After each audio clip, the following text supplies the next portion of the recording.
Olá, amigos! Sejam bem-vindos ao canal Luz para a Eternidade. Hoje trago para vocês o relato de José Antônio. Que será de mim quando morrer? Ai, meu Deus! Exclamei baixinho.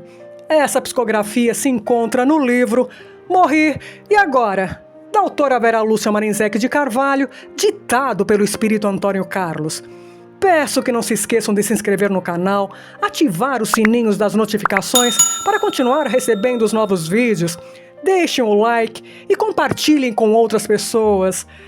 Muito obrigado. Luz para a Eternidade apresenta Preconceito.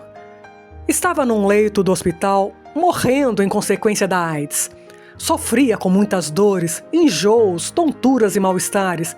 Meu corpo definhava, injeções, sondas me maltratavam. Glorinha entrou na enfermaria com um vasinho de flores, uns pacotes de bolacha. Oi, Tom Zé! Como está, José Antônio? Cumprimentou-me, beijando-me. Mal, amiga. Acho que estou para morrer. Respondi. Nem fale isso, você viverá muito, disse animando-me.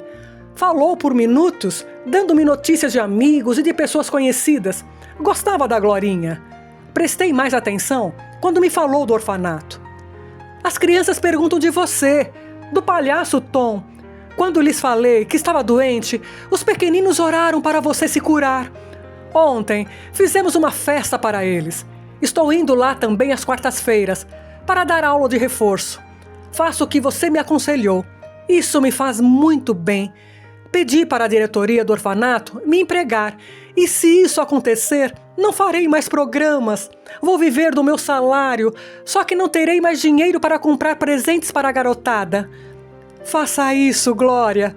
Veja bem o que pode ocorrer com o nosso corpo. Não somos nada. Você não dará presentes, mas dará carinho, que para os órfãos é mais importante do que os objetos materiais. Terminado o horário de visita, Glorinha foi embora e fiquei pensando. Tinha muitos amigos e eles vinham me ver, traziam mimos e agradavam-me, tentando me animar. Avisei meus parentes que estava doente.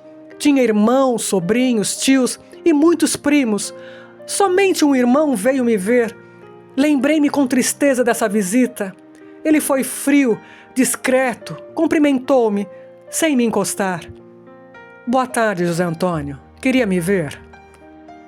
Queria falar tantas coisas para ele, mas diante de sua expressão de desprezo, disse somente: queria lhe dizer que tenho um apartamento que está a usufruto de você e dos nossos irmãos. Quando os avisarem que morri, vendam-o e repartam o dinheiro. Você tem dinheiro em bancos? Está precisando de alguma coisa? Não, obrigado. Tenho tudo o que necessito. Não tenho dinheiro em bancos, somente possuo o apartamento. Gostaria de saber da família, dê-me notícias deles, pedi. Estamos todos bem, respondeu ele. Ainda bem que papai e mamãe estão mortos, para não terem mais essa vergonha de saber que você morrera de AIDS por ser homossexual. Virei o rosto e esforcei-me para não chorar. Acho que ele queria me dizer umas verdades segundo a opinião dele, mas teve o bom senso de se despedir e ir embora. Não tive mais nenhuma visita da família. A enfermeira veio me medicar, era atenciosa e delicada. Obrigado, agradeci tentando sorrir. Tratar de você é um prazer, José Antônio. É tão educado e não reclama. Acho que é por isso que tem tantos amigos. Muitos dos meus amigos eram homossexuais, garotos e garotas de programa. Mas também tinha muita amizade pelos companheiros de trabalho, com o pessoal do orfanato, vizinhos e proprietários dos locais em que fazia compras. Não estava com vontade de ler e comecei a pensar na minha vida, em fatos que nesses anos tinham me acontecido. Não gostava de recordar o passado, mas não lutei com meus pensamentos, deixei vir as recordações. Homem não tem essa atitude, vai levar uns tapas para aprender. Meu pai me deu uma surra e não podia chorar para não apanhar mais. E assim foi minha infância, surras de papai, mamãe, ironias dos irmãos e parentes. Você é menino, não é mulher. Ponha isso na cabeça e haja como homem. Pelo amor de Deus, não nos envergonhe. Não entendi o porquê das agressões. Agia com naturalidade. As surras me levaram a fingir, a tentar fazer coisas que meus irmãos e amiguinhos faziam. Mas era um desastre. Não jogava bem os jogos ditos masculinos, não gostava de brigar e fui me isolando. As meninas gostavam de mim e eu delas, como amigo, mas me era proibido ficar perto delas. Vivi a infância querendo fazer uma coisa e tendo de fazer outra. Percebi que queria ser menina. E como queria! Estava sempre triste e infeliz, era desprezado em casa e quando recebíamos visitas, tinha que me esconder, ficar no quarto, para não envergonhar a família. Na adolescência foi pior, passei-a isolado. Não podia ter amigas e os garotos corriam de mim. Meus irmãos me detestavam, pois quando brigavam na rua eram chamados de irmãos de marica e outros adjetivos depreciativos. Comecei a orar para Deus me fazer homem mesmo. Então minha mãe me falava: "Você não deve orar, é uma peste maldita. Sua prece ofende a Deus, você pertence ao demônio." De tanto me dizer isso, tinha receio de orar e ofender a Deus. Um dia, ao voltar sozinho da escola, ouvi um chamado. Era um moço que se apresentou. Chamava-se Júlio. Convidou-me para tomar um café num barzinho em frente. Enquanto tomávamos o café, ele conversou comigo. "Vejo-o sempre sozinho. Não tem amigos? Queria tê-los, mas não posso conversar com as garotas e os meninos fogem de mim." "Por quê? Está doente?" perguntou Júlio. "Acho que pior que doença é ser assim, homossexual." "Não o sou. Acho que sou somente diferente." Respondi, querendo chorar. "Entendo. Embora eu não tenha sofrido tanto preconceito, sou como você e muitos outros." Passamos a conversar sempre. Júlio me esperava no bar e ia encontrar com ele quando saía da escola. Ficamos amigos. Um dia, um dos meus irmãos nos viu. Em casa, apanhei dele, de mamãe, do papai e fiquei marcado, muito machucado. Deixaram-me de castigo sem alimento. Dias depois, consegui sair de casa quando mamãe foi fazer compras. Fui ao bar perto de onde morávamos e telefonei para o Júlio. Ele estava preocupado comigo e me convidou para ir morar com ele. Fugi. O que me levou a sair de casa foi que, sem ter culpa, era a vergonha da família ou, como diziam, a infelicidade deles. Escrevi um bilhete explicando que ia embora e pedindo desculpas. Arrumei minhas roupas e saí antes de mamãe voltar. Júlio morava em outro bairro, mais perto. Fui para o apartamento dele, tratou-me como amigo. Ele tinha um bom emprego, morava num apartamento confortável.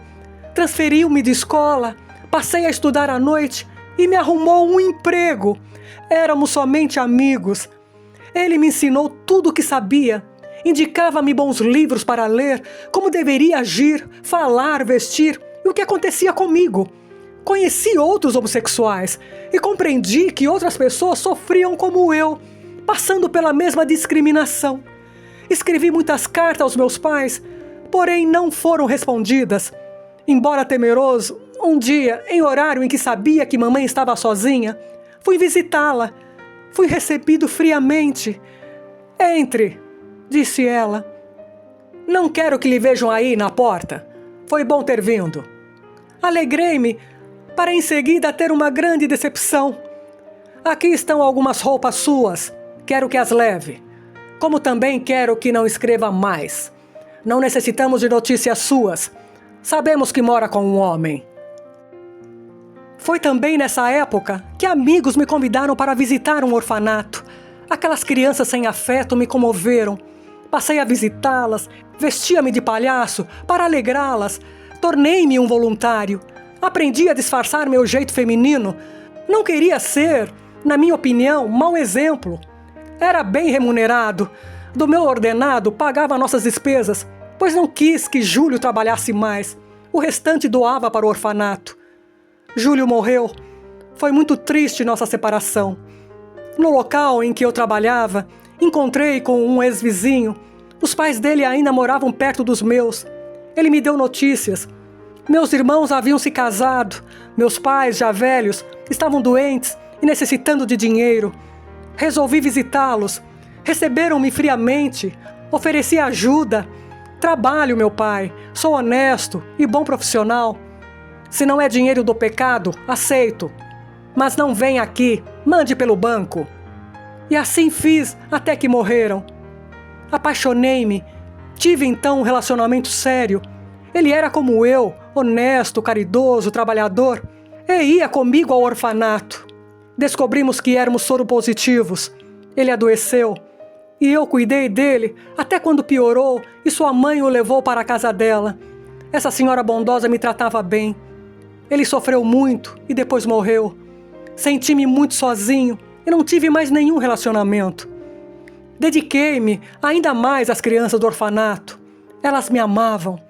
Fiz coisas boas também. Não fui somente ruim. Falei baixinho.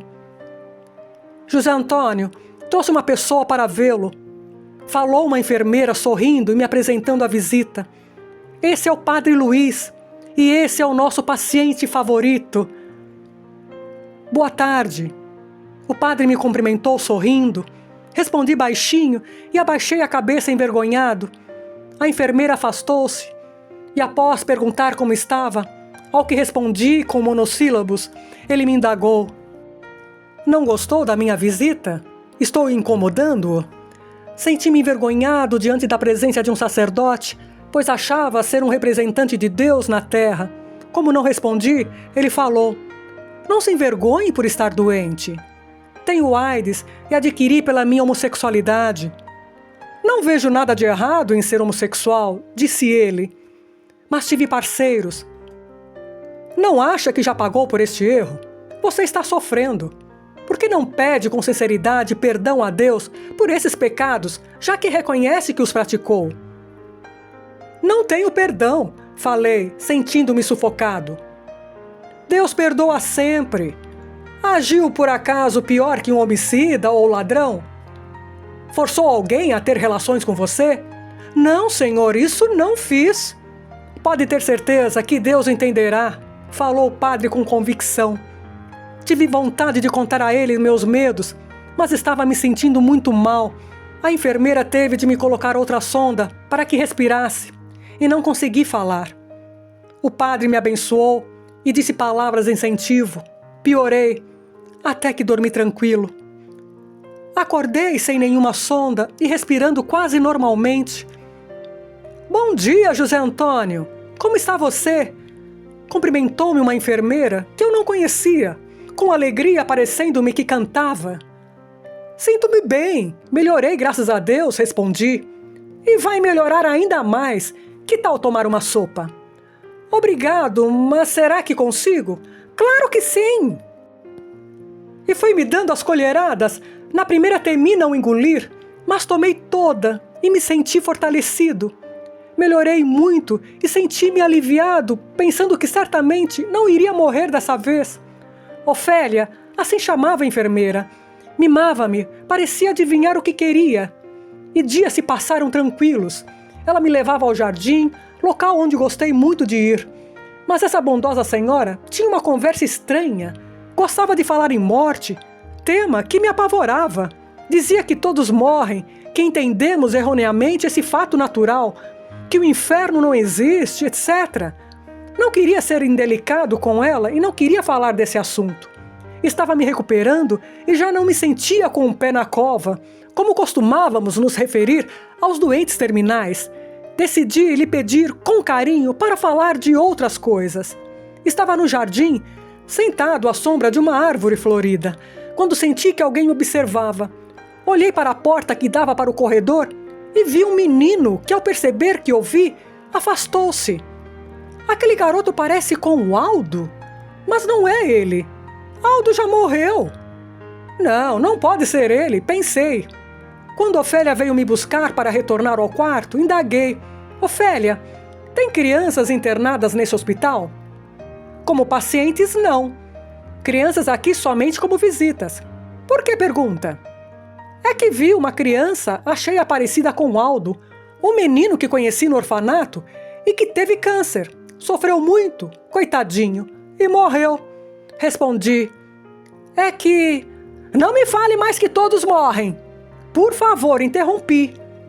Está bem, vou falar de outra coisa. José Antônio, o que você faria para alguém que ajudou carinhosamente pessoas que você ama muito? Seria muito grato a ela e, se pudesse ajudá-la, faria com todo carinho e amor. Pois faço isso, disse Ofélia. Faz? Sim, a você. Como? Se não a conheço. Perguntei curioso. Você ajudou meus filhos, Rogério e Aninha. Lembra-se deles? Lembrei-me. Rogério e Aninha eram internos no orfanato. 2 irmãos que se queriam muito. Sim, eu era amigo deles. Incentivei-os a estudar. Paguei para eles cursos de inglês, computação e profissionalizante. Quando Rogério fez 18 anos, aluguei um apartamento pequeno para os 2. Eles saíram do orfanato, continuaram a estudar e foram trabalhar. São excelentes pessoas. Deram valor ao que receberam. Depois de algum tempo, não precisei mais ajudá-los financeiramente, mas os visitava e os aconselhava. Os 2 acreditavam que os pais haviam falecido. Olhei bem para Ofélia. Ela não me pareceu ser capaz de abandonar os filhos. Eles acham que você morreu. Expressei-me decepcionado. José Antônio, você está gostando daqui. Melhora e faz 65 dias que está conosco. E nesse tempo, não tem recebido visitas de amigos. Sabe que está no hospital onde não se aplicam medicamentos dolorosos. Não lhe parece diferente? Ela tinha razão, mas se melhorava, para que saber? Fiquei curioso ao escutá-la e indaguei. Por que abandonou seus filhos? Não os abandonei. Eu os amo. Eu morri. E você também. Pronto, disse. Ah! Senti-me mal, com falta de ar e tremi de medo. Calma, José Antônio. Tranquilize-se. Já faz 2 meses e meio que morreu, que desencarnou. Fique calmo, ordenou Ofélia. Fui acalmando-me. E agora? Perguntei. Vou para o inferno? Vou queimar pela eternidade? Claro que não! Vai continuar sua recuperação até ficar sadio e depois irá aprender a ser útil na espiritualidade. Estou com medo. José Antônio, se você tivesse de ir para um local de sofrimento, já teria ido. Está aqui junto de pessoas que lhe querem bem. Aldo está ansioso para lhe dar um abraço. Com um sinal de mão, Ofélia chamou alguém. Vi Aldo sorrindo, vindo ao meu encontro. Se já não estivesse morto, certamente morreria de medo. Ao vê-lo, tive a confirmação de que ela não mentira. Ele me abraçou. Palhaço Tom, que alegria vê-lo se recuperando. Aldo, morri. Que tristeza. Vou ser julgado por Deus e ir para o inferno. Chega, José Antônio, falou Ofélia enérgica. Se continuar falando assim, vou ficar brava com você. Aldo pacientemente me explicou que o inferno, como eu acreditava, não existia, mas sim lugares tristes para onde iam os que fizeram maldades, e que Deus não nos julgava e não o víamos como uma figura, porque Ele é um espírito e está em todos os lugares e dentro de nós. Fiquei com medo. Aldo e Ofélia me tratavam com muito carinho. Compreendi que desencarnara, esforcei-me para me recuperar. Dias depois estava bem e não tive mais receio. Recuperado, fui para uma outra parte do hospital fazer um tratamento. Não seria na espiritualidade um homossexual. Com estudo, entendi que espírito não tem sexo, mas que o ser masculino ou feminino deixa reflexo no perispírito. E ao nos livrarmos desses reflexos, tornamo-nos seres humanos, é o que de fato somos. Soube do meu passado, de minhas vivências anteriores para compreender por que fui homossexual. Queria muito reencarnar e o fiz sem preparo. Sentia-me ainda muito feminino, mas animei um feto masculino. Fora, anteriormente, muito preconceituosa. Fiz por isso muitos sofrerem. Infelizmente, tive de aprender pela dor, sentindo o peso do preconceito para não o ser mais. Aprendendo assim que somos seres humanos, filhos de Deus, criaturas, rumo ao progresso. Nesse curso que fiz, ouvi muitos relatos, fatos que levaram espíritos a reencarnar sendo homossexuais. Um senhor que participava disse-nos que na sua encarnação anterior fora uma mulher, e ela e o marido assassinaram o filho por ele ser homossexual. E as causas são muitas. Benditos aqueles que não são promíscuos. Quando aprendemos a viver na espiritualidade, sem os reflexos do corpo físico, não sentindo fome, sede, necessidade de dormir, também deixamos de nos sentir masculinos ou femininos para compreender que somos espíritos, seres criados pelo Pai para sermos felizes. Podemos aprender pelo amor, e esses ensinamentos sempre nos são oferecidos, e quando recusados, a dor vem nos impulsionar na nossa caminhada. O tempo passou rápido e fiz muitos amigos. Sou muito agradecido pelo socorro que recebi. Quis ser útil. Trabalho não falta e o faço com entusiasmo e gratidão. Sou feliz. José Antônio. Repito que ao desencarnarmos, somente nos acompanham nossos conhecimentos e nossas ações ou atos bons ou ruins. Aqueles que voltam sem eles retornam à pátria espiritual sentindo-se vazios, ocos, e essa sensação os faz sofrer. O erro de José Antônio foi ser promíscuo. Ele teve, por consequência, a AIDS. Se assim não fosse, ele ficaria mais tempo no plano físico e certamente desencarnaria sem precisar sofrer tanto, doente. O que o padre lhe disse foi o que aconteceu. Resgatou com a dor da doença os seus erros. E promíscuos são todos os que abusam, sejam homens ou mulheres. José Antônio sofreu com preconceito, muito mais do que nos narrou. Preconceituosas são pessoas que não veem uma trave no seu olho, mas veem bem na do outro. Atiram pedras esquecendo-se de que também têm vícios e pecam. Esse convidado fez amigos, colecionou obrigados e Deus lhe pague. E muitos que se sentiram beneficiados por ele foram sinceramente gratos e quando ele necessitou, retribuíram. As crianças do orfanato oraram por ele. Orações com gratidão produzem uma energia benéfica maravilhosa. Ofélia, uma mãe grata, tratou-o como filho do coração. Nesse relato fica claro que a amizade é um tesouro e que o amor cobre multidões de pecados. Mesmo sem pedir socorro, ele foi socorrido. Outros pediram por ele, que fez por merecer. A amizade sustenta-se com compreensão e tolerância, e a fortalecemos quando fazemos aos amigos o bem carinhosamente e espontaneamente, e que às vezes nem notamos. Que bem precioso é a amizade! Agradeço vocês que estão acompanhando o canal Luz para a Eternidade. E se for a primeira vez e gostou, peço que se inscreva no canal, ative os sininhos das notificações em todas para continuar recebendo os nossos trabalhos, compartilhem e deixem aquele famoso like. Gratidão!